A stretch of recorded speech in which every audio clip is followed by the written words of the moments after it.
Matur nuwun panjenengan tasih sesarengan kaliyan Tembangun TV. Usaha pisang aroma sas and sas duweni Agus, warga desa Sarangan, Gesing, Kandangan. Usaha omahan iki wis dirintis wiwiting taun 2015. Lan nganti saiki isih mertahanake proses produksi kanthi tradisional. Jroning proses produksine, pisang aroma sas and sas isih digoreng migunakake tungku kayu. Saben sasine usaha iki mampu nggawe sawetara 7 kuintal pisang aroma karo rewangan 4 wong karyawan.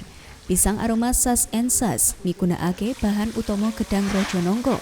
Gedang kasebut ditugel, dilebokake menyang jroning kulit lumpia, diisi gula alus banjur digulung lan ditugel. Sawise iku gedang digoreng nganti werna kuning kecoklatan. Kanggo ngurangi kandutan lengo, pisang aroma kang wis digoreng ditirisake migunakake mesin puter.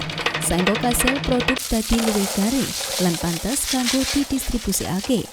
Wektu iki pisang aroma sas and sas wis dipasarake menyang sawetara daerah, wiwit saka Wonosobo, Magelang, Banyuasin nganti Jambi. Produk iki uga wis mlebu menyang toko swalayan lan entuk respon positif saka konsumen. Karo rego adol wiwit saka Rp15.000, pisang aroma iki terus ngalami peningkatan. Penjalukan tansaya ningkat nalika nyedaki dina riyaya. Senadyan terkendala jroning proses pengiriman, Agus tetep ngupaya njaga kualitas lan kelancaran distribusi ben penjalukan konsumen tetap kepenuhi. Jadi UMKM itu tidak pernah mati.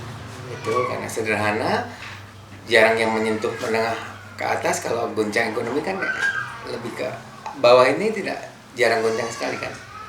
Nah, jadi selalu tetap eksis walaupun sedikit, walaupun misalnya ada krisis ekonomi atau apapun tetap jalan walaupun sedikit tapi tetap ada.